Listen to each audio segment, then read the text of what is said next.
Сәлеметсіңдер ме? Бүгінгі сабағымыздың тақырыбы масштабтар. Масштабтар мөлшеріне және орындалатын пішіміне байланысты сызылатын сызбаны үлкейтіп немесе кішірейтіп сызуға болады. Ол үшін стандарттардағы сызбаларды орындаудың жалпы ережелері тобының екінші түрі масштабтарды қолданамыз. Нәрсенің сызбада сызылған өлшемі мен оның нақты қолданыстағы өлшеміне қатынасты масштаб деп атайды. Масштабтар стандарттарының белгіленуі. Масштабтар стандарттарының белгіленуі және қолданылысқа байланысты үлкейтілген, кішірейтілген және нақты болып үшке бөлінеді. Сызбада масштаб сөзі жазылмайды, оның орнына масштаб сөзінің бас әріпі М ғана қолданылады. Мемлекеттік стандарт бойынша белгіленген масштаб түрлері: кішірейту масштабы ол М 1-2, 1-2-5, 1-4, 1-5, 1-10, 1-15, 1-20, 1-25 және де 1-40, 1-50, 1-75, 1-100, 1-200 және 1-400, 1-500, 1-800, 1-1000. Және үлкейту масштабтары ол М 2-1, 2-5, 4-1, 5-1, 10-1, 20-1, 40-1, 50-1, 100-1 болып бөлінеді. Және нақты масштаб бізде М 1-1 қолданылады. Бұл масштабтар барлық өндірістер мен құрылыс сызбаларын дайындағанда міндетті түрде қолданылады. Айтып кететін бір жайт: егер сызба пішімінде бірдей масштабпен сызылған болса, онда масштаб белгісі негізгі жазу ішіндегі масштаб графасына жазылатын болады. Егер сызбада әртүрлі масштабтар болатын болса, онда оның өлшемін миллиметр арқылы көрсетіп қояды. Кейде құрылыс сызбаларын орындағанда біз метрмен белгілеуге рұқсат етілген. Сызба өлшемдерді түсіру дегеніміз, сызбада берілген нәрсенің сызбасына қарап жасау үшін арнайы өлшемдері болуы керек. Ал өлшемдерді дұрыс қоюға арналған оларды түсіру ережелері мемлекеттік стандарттарда белгіленген.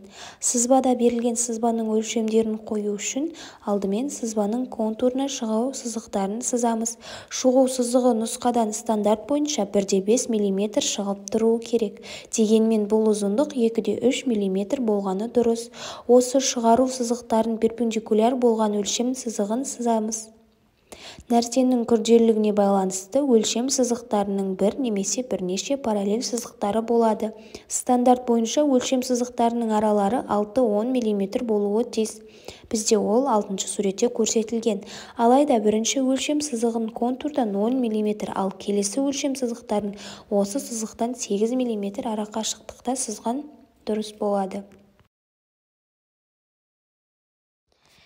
Келесі бізде өлшем сызықтарының шетін нұсқамамен шектеп қояды. Нұсқама міндетті түрде сызғыштың көмегімен ұзындығы 6-10 с мм болатын сызықпен сызылады. Ол бізде 7-ші суретте көрсетілген. Кей жағдайларда нұсқама сызықтары өлшем сызықтарына сыймай қалса, онда өлшем стандарты шығару сызығының сыртына сызылады.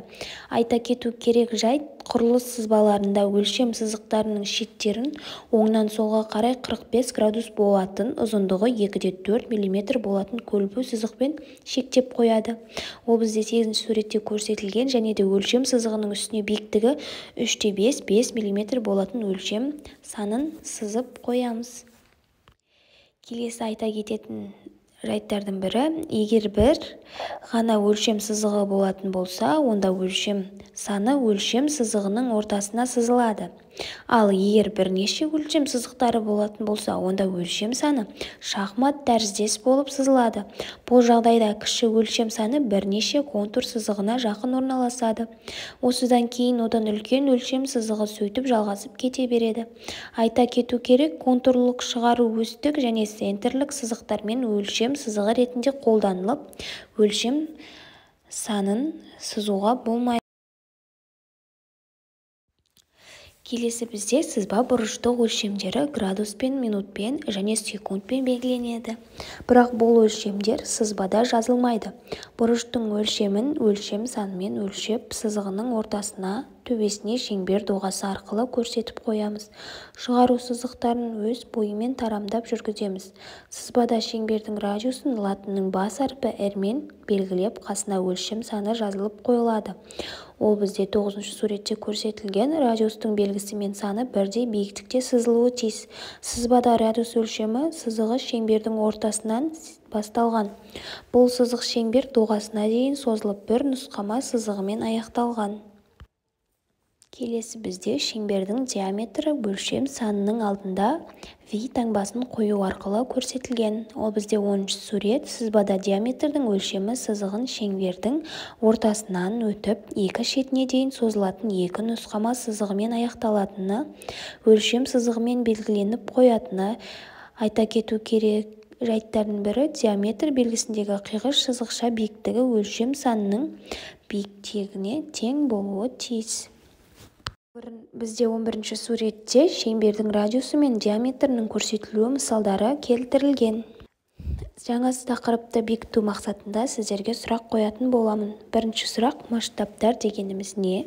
Екінші сұрақ: кішірейтілген масштаб дегеніміз не? Үшінші сұрақ: нақты масштаб дегеніміз не? Төртінші сұрақ: үлкейтілген масштаб дегеніміз не? Бесінші сұрақ: сызба өлшемдерін сызбада қалай түсіреді? Алтыншы сұрақ: сызба шығару сызықтары дегеніміз не? Жетінші: сызбада бұрыштық өлшем қалай қолданылады? Сегіз: сызбада шеңбер өлшемі қалай қолданылады? 9. Сызбада квадрат өлшемі қалай қолданылады? Және соңғы сұрақ: сызбада конус қалай қолданылады? Сіздерге сабақ түсінікті болды деп ойлаймын. Сау болыңыздар.